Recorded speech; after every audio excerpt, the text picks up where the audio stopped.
Hello friends, मी Vishakha global online मराठीमध्ये आपल्या सर्वांचं स्वागत आहे. आजच्या सेशनमध्ये आपल्याला सावित्रीबाई फुले पुणे विद्यापीठ म्हणजेच SPPU या युनिव्हर्सिटीच्या PhD एंट्रन्स टेस्टसाठी प्रिपरेशन करायची आहे. जे स्टुडंट्स यावर्षीची एक्झाम टार्गेट करत आहेत त्यांच्यासाठी आपण एक लेक्चर सिरीज स्टार्ट केलेली आहे. ज्या लेक्चर्समध्ये आपण रिसर्च मेथोडॉलॉजीवरचे MCQs बघत आहोत, जे तुम्हाला हेल्पफुल ठरतील या येणाऱ्या एक्झाममध्ये क्रॅक करण्यासाठी, येणारी एक्झाम क्रॅक करण्यासाठी. सो त्याचं याचं आपलं 6वं लेक्चर आहे. ऑलरेडी 5 लेक्चर्स कंप्लीट केलेले आहेत. So let's start with the session. Okay. Session start करण्यापूर्वी एक इम्पॉर्टंट सूचना किंवा संधी आहे त्या स्टुडंटसाठी, जे स्टुडंट्स खरोखरच या एक्झामला यावर्षी टार्गेट करत आहेत आणि हे वर्ष त्यांना वाया घालवायचं नाही आहे, अशा स्टुडंट्ससाठी स्पेशली आम्ही एक फुल कोर्स घेऊन आलो आहोत, स्पेशली ऑन रिसर्च मेथॉलॉजी. जसं की तुम्हाला माहिती आहे, पुणे युनिव्हर्सिटीच्या PhD एंट्रन्ससाठी सिलेबस जो आहे 50-50 आहे. 50% सिलेबस हा पूर्णपणे रिसर्च मेथॉलॉजीवरती आहे. सो त्या बेसिसवरती हा फुल कोर्स डिझाईन केलेला आहे, ज्यामध्ये तुम्हाला मिळणारे संपूर्ण अभ्यासक्रम नोट्स, संपूर्ण अभ्यासक्रमावरील लेक्चर्स, रेकॉर्डेड लेक्चर्स, त्याच्यानंतर video lectures, live lectures and plus crash course. ठीक आहे. जो क्रॅश कोर्स तुम्हाला एव्हरी वीक मिळेल, ज्या क्रॅश कोर्समध्ये एका दिवसामध्ये पूर्ण रिसर्च मेथॉलॉजी तुमची कंप्लीट होईल. रिसर्च मेथॉलॉजीचा स्टडी प्रत्येक वेळेस होईल, जे तुम्हाला हेल्पफुल ठरेल कन्सेप्ट पुन्हा पुन्हा क्लिअर करण्यासाठी. ज्याची फीस आहे ₹799 आणि इकडे दिलेल्या व्हॉट्सअप नंबरला मेसेज करून तुम्ही लगेचच कोर्सला जॉईन होऊ शकता आणि प्रिपरेशनला सुरुवात करू शकता. सो आजच जॉईन व्हा आणि आपल्या प्रिपरेशनला सुरुवात करा. तर लास्ट लेक्चरमध्ये आपण हे पहिले 3 पॉइंटवरती MCQs बघितले होते, पण ते कव्हर झाले नव्हते, म्हणून आज पुन्हा आपण या 3 पॉइंटवरचे MCQs बघणार आहोत. आजचा प्रश्न बघूया. पहिला, social science research dash dash problems, सामाजिक विज्ञान संशोधन डॅश डॅश समस्या. तर सामाजिक विज्ञानामध्ये समस्यांचं काय होतं हे आपल्याला सांगायचंय. ऑप्शन्स आहेत, एक्सप्लेन करतात म्हणजे सोशल सायन्स हे प्रॉब्लेम्स एक्सप्लेन करतं, की डायग्नोसिस करतं म्हणजे निदान करतं त्या प्रॉब्लेम्सचं, की रिकमेंड करतं की प्रॉब्लेम्स काय असायला पाहिजे सोशल सायन्स, का सोशल सायन्स हे प्रॉब्लेम्स फॉर्म्युलेट करतं, तयार करतं. तर यामध्ये आपल्या ऑप्शन्स पैकी करेक्ट आन्सर असणार आहे बी, डायग्नोसिस, निदान. म्हणजे सोशल सायन्स रिसर्च काय करतो, तो प्रॉब्लेम्सचं डायग्नोसिस करतं, निदान करतं. नेमका हा प्रॉब्लेम काय आहे, त्याचं मूळ काय आहे, किंवा तो कशामुळे निर्माण झालेला आहे, यावरती सोल्युशन काय काढलं पाहिजे, याचं निदान जे आहे ते सोशल सायन्स रिसर्चचं करत असतो. तर सोशल सायन्स रिसर्च काय आहे ते बघूया आपण. Social science research is a activity of gathering, analysing and interpreting information for a variety of social, economic, educational and political purpose. तर सोशल सायन्स रिसर्च जो आहे ती एक ॲक्टिव्हिटी आहे. कशाची? तर आपली जी माहिती आहे ती एकत्रित करण्याची, त्याच्यावर विश्लेषण करण्याची, त्याला योग्य प्रकारे विभागणी करून त्याचं विश्लेषण करणं. कशामध्ये? तर व्हरायटी ऑफ सोशल म्हणजे सामाजिक दृष्टिकोन वेगवेगळे, किंवा समाजामधले जे वेगळेपण आहेत ते त्याच्यासाठी, किंवा आर्थिक घटकांसाठी, किंवा आपले जे शैक्षणिक घटक आहेत किंवा राजकीय घटक आहेत, हेतू आहेत, त्यांच्याबद्दलचे जे इन्फॉर्मेशन आहेत ते गोळा करणं, ही ॲक्टिव्हिटी आहे सोशल रिसर्च म्हणजे, असं आपण सांगू शकतो. तर थोडक्यात काय, सोशल रिसर्च म्हणजे ॲक्टिव्हिटी आहे सामाजिक, आर्थिक, शैक्षणिक आणि राजकीय हेतूंची माहिती गोळा करण्याची, किंवा त्यांच्याबद्दलची माहिती गोळा करण्याची.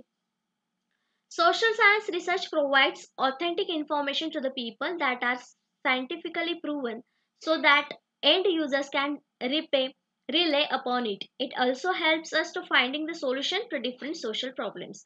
The social science research आपल्याला काय माहिती देतं? एक ऑथेंटिक इन्फॉर्मेशन देतं, म्हणजे अधिकृत माहिती ज्याला आपण म्हणतो, ती माहिती आपल्याला सोशल सायन्स देतं, कारण ते ऑलरेडी सायंटिफिकली प्रूव्ह असतं. जे आपण एंड युजर असतो त्याला ती माहिती विश्वसनीय वाटते किंवा विश्वसनीय असते, त्यावर तो व्यक्ती आपण म्हणजे रिले करू शकतो, विश्वास ठेवू शकतो, त्याच्यावर तो अवलंबून राहू शकतो.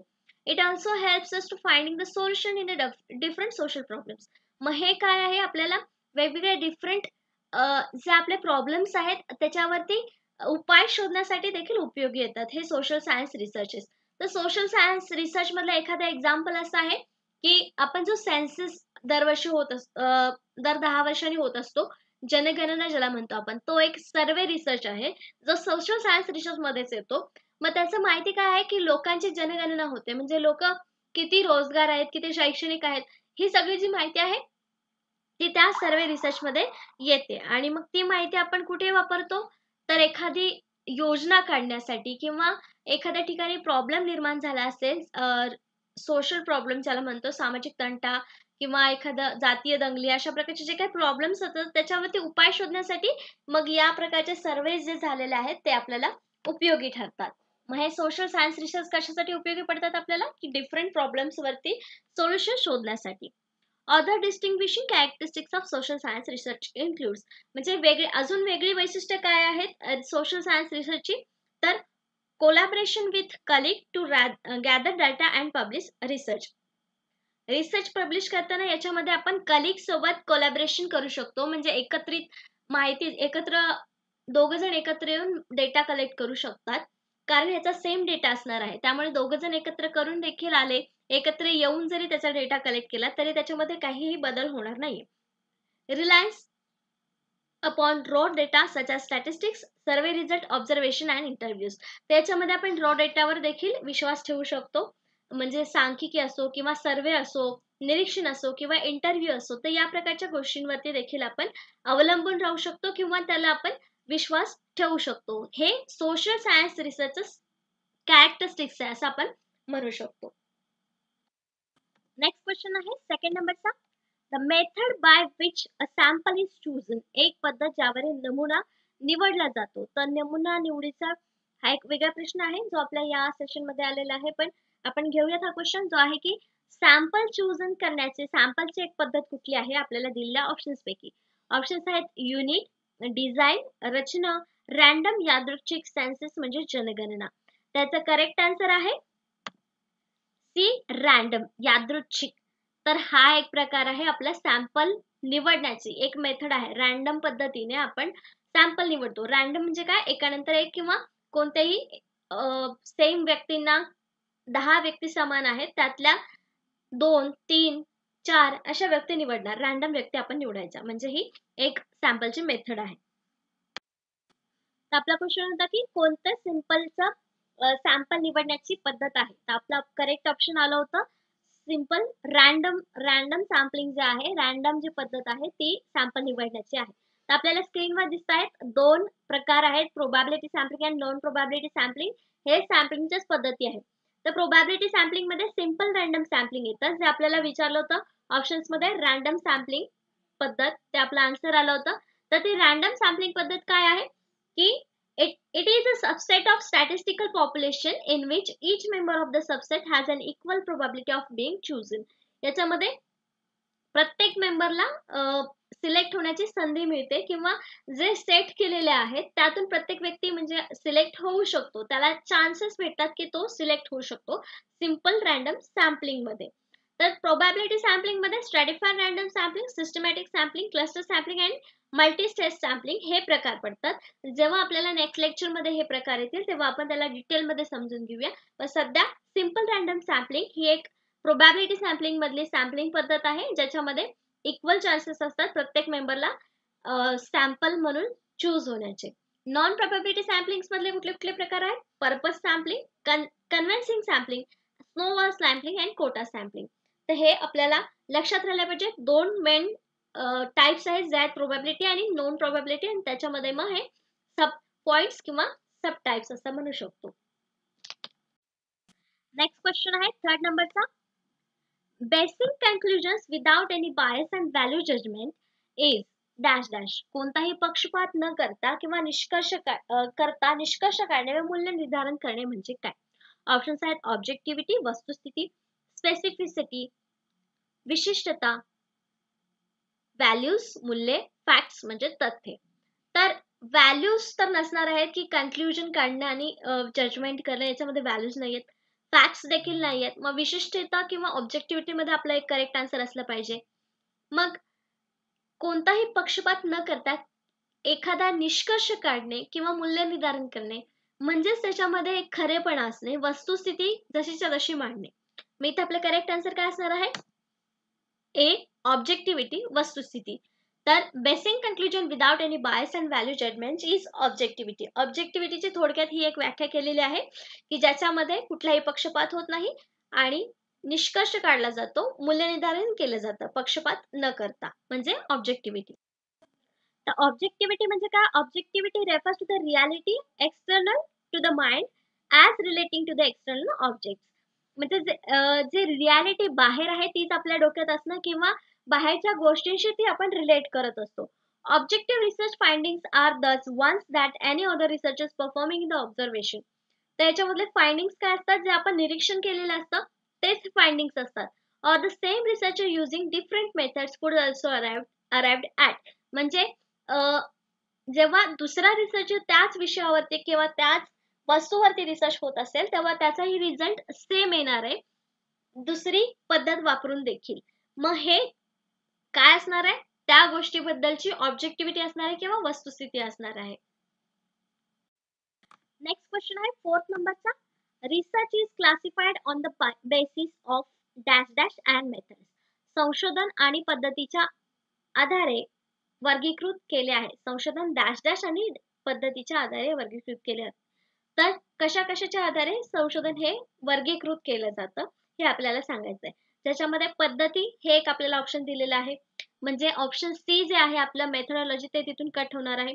मग आपल्याला option purpose, intent and techniques या 3 पैकी आपल्याला करेक्ट आन्सर सांगायचा आहे, ज्याच्यामध्ये रिसर्च हा वर्गीकृत होतो. तर आपलं करेक्ट आन्सर आहे पर्पज, हेतू. Research is classified on the basis of purpose and method. तर हेतू काय आहे आपला रिसर्चचा आणि त्याच्या पद्धती कुठल्या कुठल्या आहेत या दोन्हीवरती आपण वर्गीकरण करू शकतो.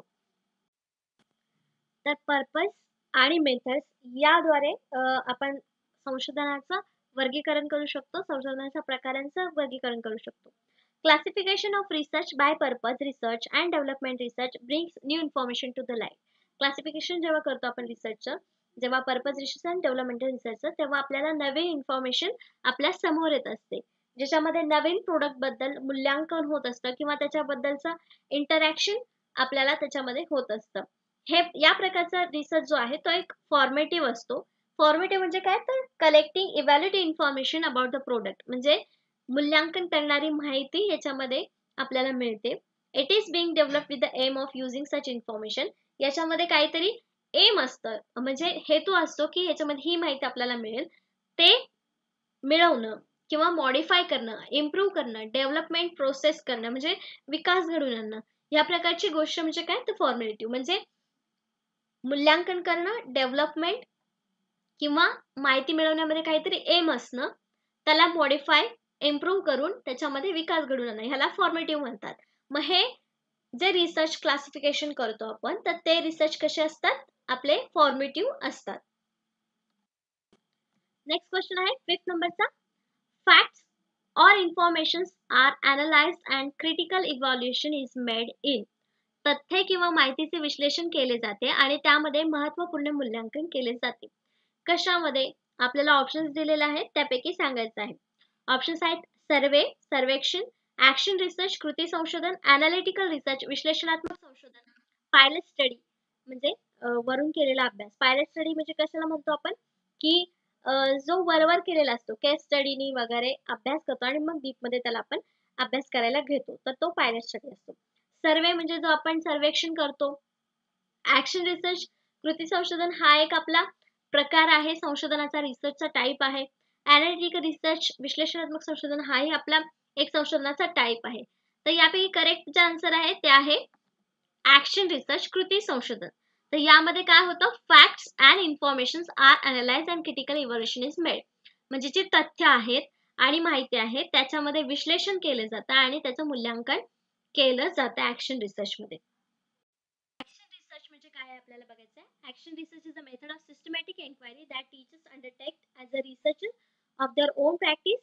You will draw on the findings of other researchers to help develop actions and interpret the consequence.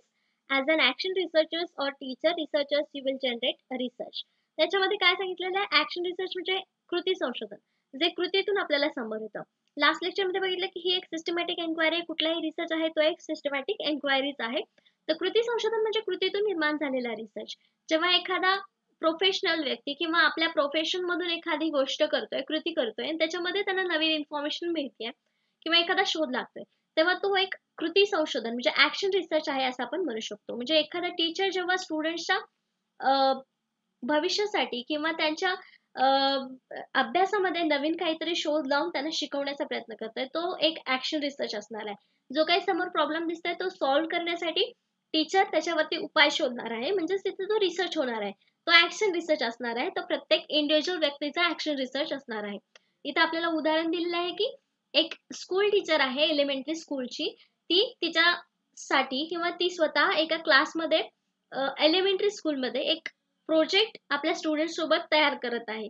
तर तो एक ऍक्शन रिसर्च असणार आहे. तर त्या व्यक्तीचा, त्या पर्सनचा इंडिव्हिज्युअल ऍक्शन रिसर्च असणार आहे. नेक्स्ट क्वेश्चन आहे 6 नंबरचा. Research conducted to find solutions for an immediate problem is. त्वरित समस्यावर तोडगा काढण्यासाठी केलेले संशोधन म्हणजे काय? आपण आत्ताच एक प्रश्नाचा आन्सर बघितलाय. त्यामध्ये पण हेच काही कॅरेक्टरिस्टिक्स आपल्याला दिसत होते. मग आपल्याला ऑप्शन्स काय काय दिलेले आहेत? फंडामेंटल रिसर्च, मूलभूत संशोधन, ॲनालिटिकल रिसर्च, विश्लेषणात्मक संशोधन, सर्वे म्हणजे सर्वेक्षण, डी ऍक्शन रिसर्च म्हणजे कृती संशोधन. तर आपण उदाहरण पण बघितलं तर टीचर जेव्हा एखादा प्रॉब्लेम त्याला समोर दिसतोय त्याच्यावरती सोल्युशन शोधण्यासाठी एखादा रिसर्च करतो किंवा इन्फॉर्मेशन मिळवतो किंवा त्यावर उपाय शोधतो, तेव्हा तो एक कृती संशोधन असतं, ऍक्शन रिसर्च असतो. त्या व्यक्तीचा इंडिव्हिज्युअल ऍक्शन रिसर्च असतो. म्हणजे आपलं इथं करेक्ट आन्सर काय येणार आहे? डी ऍक्शन रिसर्च, कृती संशोधन. Research conducted to find solution for an immediate problem. प्रत्येक व्यक्ती आपल्या इमिजिएट प्रॉब्लेमसाठी सोल्युशन शोधत असतो, म्हणजे तिथे तो एक ऍक्शन रिसर्चच होत असतो एका छोट्या लेवलवरती. म्हणजे याचा आपलं करेक्ट आन्सर डी आहे.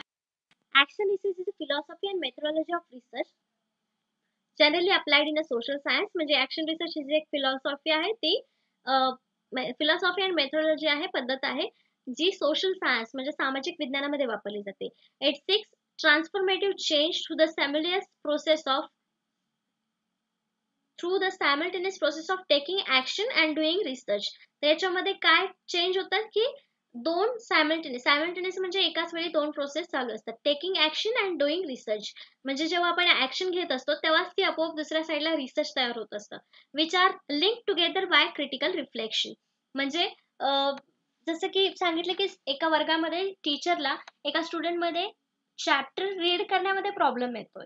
हा एक प्रॉब्लेम जेव्हा टीचरला दिसतो तेव्हा टीचर तो त्यावर सोल्युशन शोधतात. म्हणजे ते वाचून दाखवतात तो चॅप्टर. रीड करण्यामध्ये प्रॉब्लेम येतोय तर तो लिसनिंग मध्ये प्रॉब्लेम येणार नाही. म्हणजे टीचरने त्याच्यावरती सोल्युशन शोधलंय, म्हणजे तिथे काय झालंय?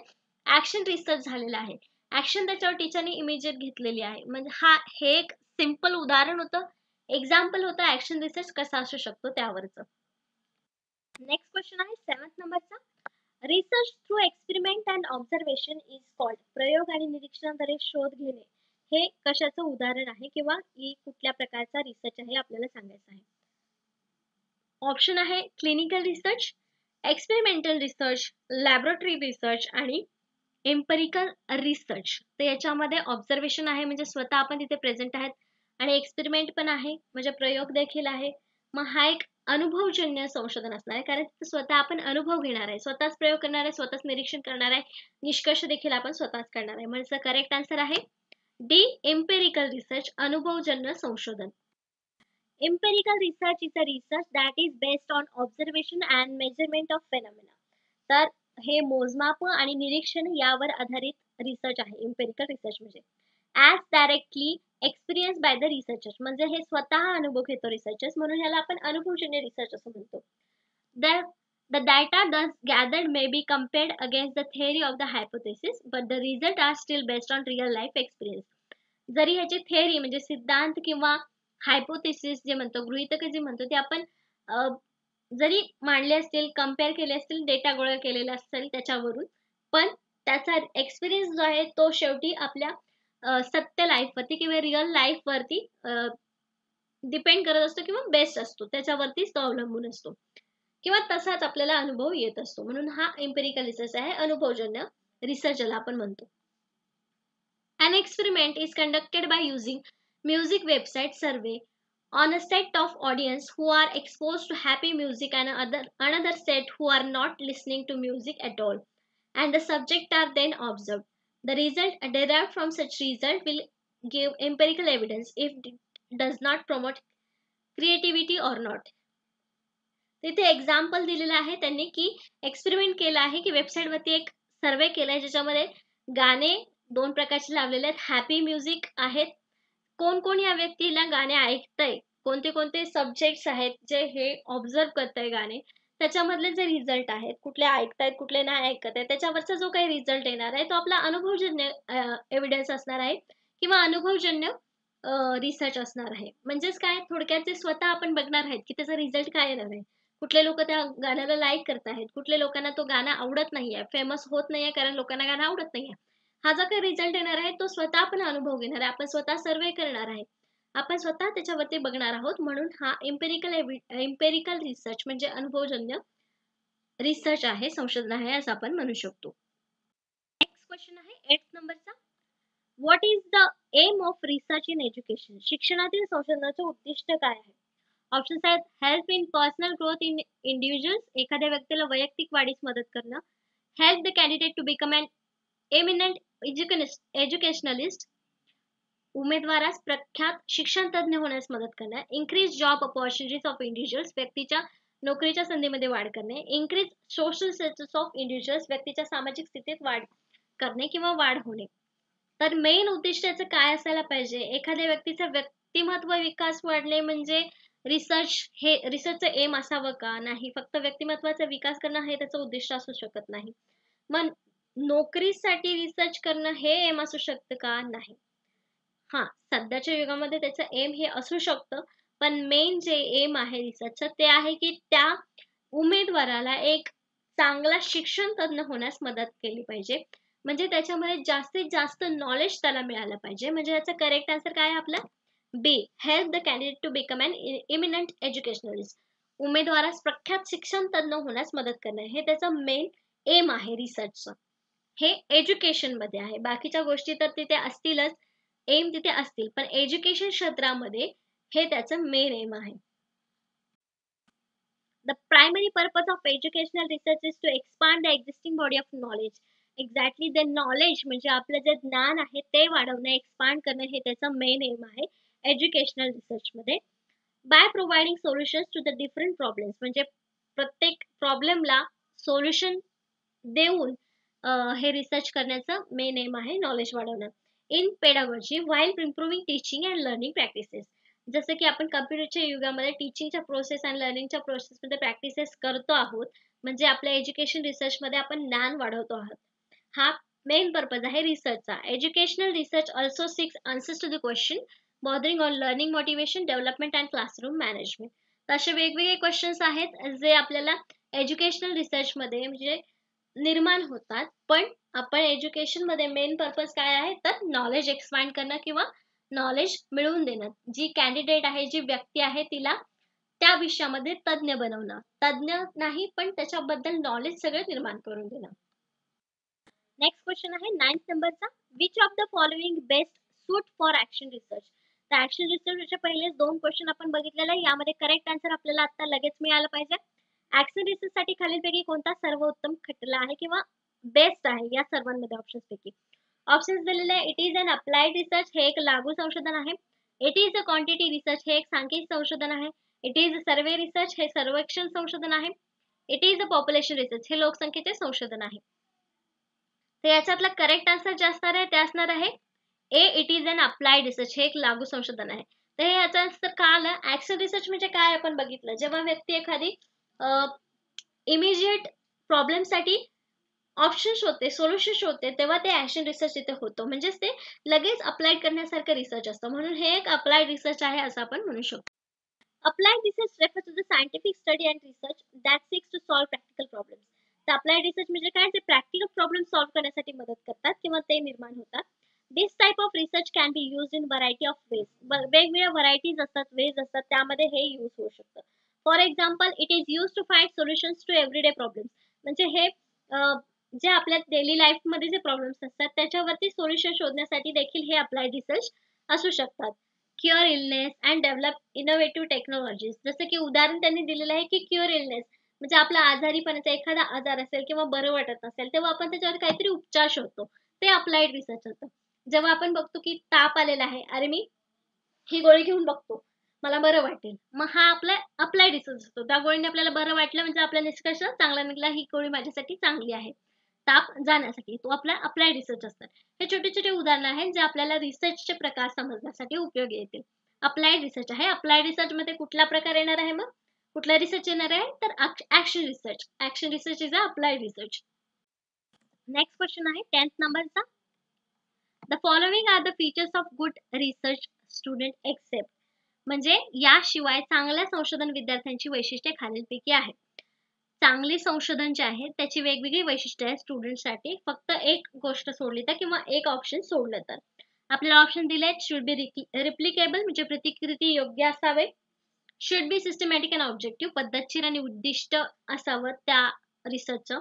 Should be ethical and unbiased, नैतिक आणि निपक्षपाती असावे. D should be unethical and biased, म्हणजे अनैतिक आणि पक्षपाती असावे. तर पहिला ऑप्शन प्रतिकृती योग्य असावं म्हणजे त्याचं रिप्लिकेबल असावं, लोकांनी त्याचं अनुकरण करावं. हे चांगली गोष्ट आहे, एका चांगल्या रिसर्चची गोष्ट आहे. पद्धतशीर असावं, त्याचं उद्दिष्ट असावं, कुठलीही गोष्ट करतोय तरी पद्धतशीर आणि उद्दिष्ट असणं ही गोष्ट चांगलीच आहे. नैतिक आणि निपक्षपाती हे तर कॅरेक्टरिस्टिक्सच आहे रिसर्चचं. मग चौथं जे ऑप्शन दिलेलं आहे ते आपल्याला सीच्या अपोजिट दिलेलं आहे की ते अनैतिक असावं आणि पक्षपाती असावं. मग असं जर असेल तर ते गुड रिसर्चचं फीचर असेल का? नाही. मग आपलं करेक्ट आन्सर इथे काय असणार आहे? बी. जेव्हा पण आपण क्वेश्चन वाचतो तेव्हा ते नीट वाचायचं की एक्सेप्ट दिलेलं आहे की कोणतं फीचर दिलेलं आहे हे आपल्याला सांगायचं आहे. मग एक्सेप्ट दिल्यावर आपलं करेक्ट आन्सर डी आलेलं आहे. Should be unethical and biased. अजून काय काय कॅरेक्टरिस्टिक्स आहेत गुड रिसर्चचे? तर research should B focus on priority problems.